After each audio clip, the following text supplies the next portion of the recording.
We need to talk about ThriveCart. If you've been selling coaching or courses for any length of time, you've probably heard about ThriveCart, which is a checkout software, also a course hosting platform that's mainly known for having just one-time payment. In fact, I've been using ThriveCart for many years, been very happy, have made lots of money on the app, actually over $1 million in using the platform, and I've been recommending it to you guys, I've been recommending it to my clients for a very long time.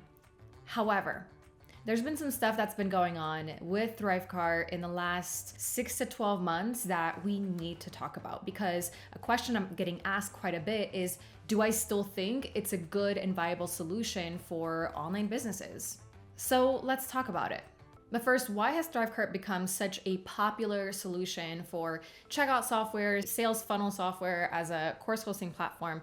The main reason is because most of those platforms are actually quite pricey. So we have SamCart, which charges you between $79 to $159 a month. But then also we have all-in-one solutions like ClickFunnels, Kajabi, and so on and so forth. However, for many people like myself, I don't really like having my entire business all hosted in one platform. I really like being able to diversify and not rely on just one platform. I want to make sure that I'm okay. So since about 2017 or 2016, I've made sure to only work and use very specialized softwares for the things that they're actually really good at. So I have a different software for my email marketing, my sales funnels, pages, checkout softwares, and my website. So ThriveCart's been awesome because you pay once and you get access for life, basically. And the cool thing is that you can have an unlimited amount of courses, which again is very different from most other platforms out there, which limit you. Now, a little while ago, ThriveCart, even though it's been going really great, ended up getting sold to another company. And I don't have the details in front of me, but basically there has been new ownership, new management of the company. And with that, of course, there's changes. And some of the changes that came in was introducing a new checkout page editors. So all the old checkout pages that we've been used to have become legacy checkout pages, so we can still use them. So they have this whole new editor, supposed to be better. However, I don't know if I'm the only one, but I don't really like the new checkout page templates that they created. Now, of course, if you're like super brand new, you don't really know how to like design things, I guess it's okay for you. But to me, I really like to have simple checkout pages, and I liked how things looked like before. So I tend to use those. The first problem that was going on with ThriveCart is there were a lot of issues with the designer. So people were using the designer, but then the pages weren't getting saved, or the pages would just get wiped. And there were just a lot of issues that people were having with the actual builder.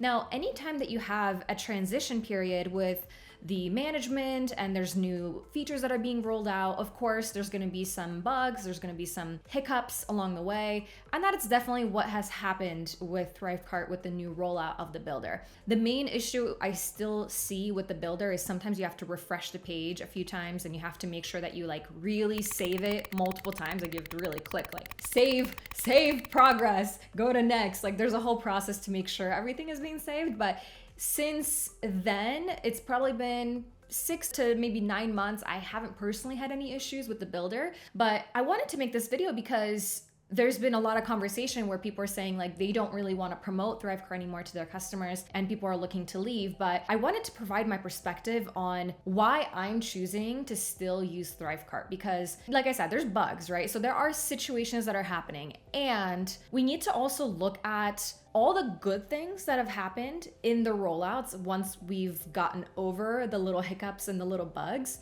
And we also have to understand the expectations we have from a lifetime platform. I mean, we are paying once. Again, the biggest competitor of ThriveCart charges $79 to $159 a month. Now, I am an affiliate for ThriveCart, and I do recommend that you use ThriveCart still. I could as easily hop over to SamCart and become an affiliate for SamCart and promote that instead, but I choose not to. I would make more money probably promoting SamCart because it's a monthly recurring transaction type of thing. So would I make more money over the long term? Probably. But I know for my clients, my customers, cash flow is really important. And when there's options out there that allow you to just pay once, even if it's a chunk of change, like $500, $600, knowing that if you're going to be in business for any length of time, like that's such a good deal. And that's honestly the main reason why I'm like still sticking with it. There are also people who do experience legitimate issues, legitimate bugs. And again, bugs will happen and you just have to ask yourself, what are you okay with handling? And is it worth it for you to pay that extra $100 a month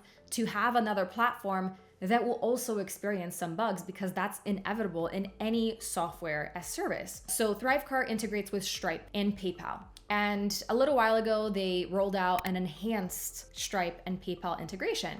So that basically means that, I don't really know what it means. It's enhanced, but the biggest thing is that you are now able to show buy now, pay later options on your checkout page, such as Klarna, such as Affirm, such as PayPal later, and different platforms like that. I'm getting a huge increase in people paying in full for my programs when they otherwise wouldn't have been able to buy at all, because they're able to customize their own payment plans in a way that works for them. I mean, it's such a game changer, and I have never had as many pay in full enrollments in my programs as I have since I began using Affirm and Afterpay and all these different things. That's because I use ThriveCart with the enhanced Stripe integration. Massive game changer. Now, of course, I do recognize that certain other platforms started to roll out these features as well. But again, I don't have to pay extra for those. It's just all in one place, and it's been great. I haven't had any issues with integrations with ActiveCampaign. I haven't had any issues with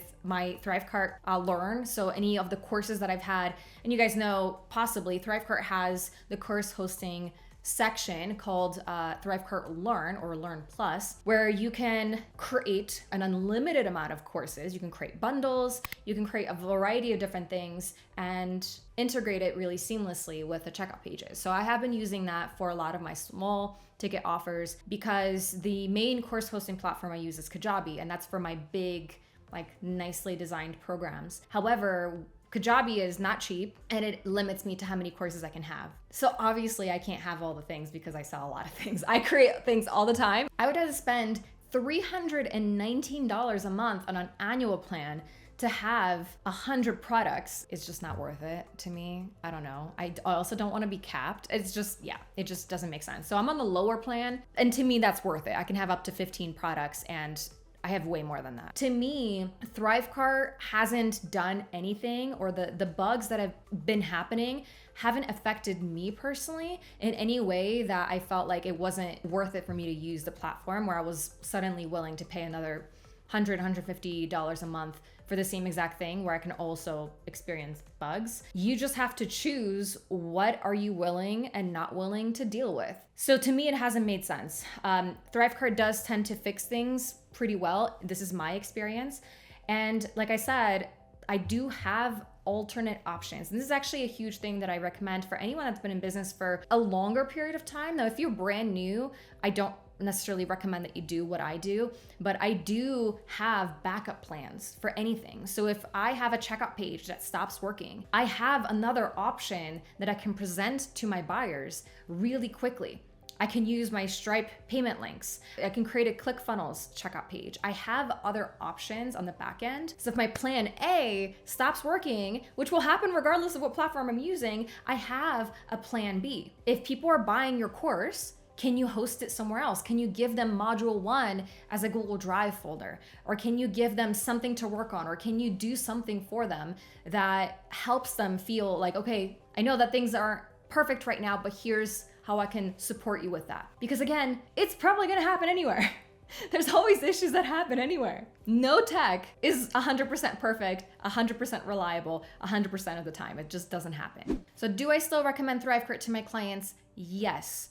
Do I also think you should do your due diligence and explore other options? Of course. Don't just go off of what I'm saying. Just because I use ThriveCart and I'm still happy with ThriveCart doesn't mean that you have to be happy with ThriveCart. If you're interested, you can go and check it out. Here's a link down below. It's heartbehindhustle.com/ThriveCart. Explore it for yourself. One-time payment. Check it out. See if you like it. I think it's a pretty good deal. If you have any questions on it, let me know below. Otherwise, I'll see you in the next video.